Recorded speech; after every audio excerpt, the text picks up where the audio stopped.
In this video, you will learn how to add a 1095A form on Turbotax. Open your tax return, sign into your Turbotax account, then open your tax return. Search for 1095A.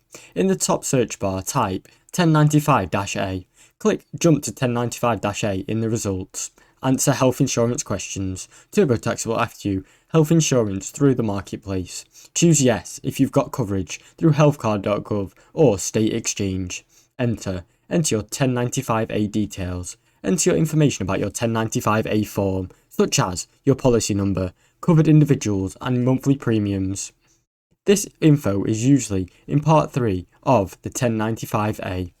Turbotax calculates premium tax credits. Turbotax will use your 1095A to calculate the premium tax credit form. Follow the prompt and review the results.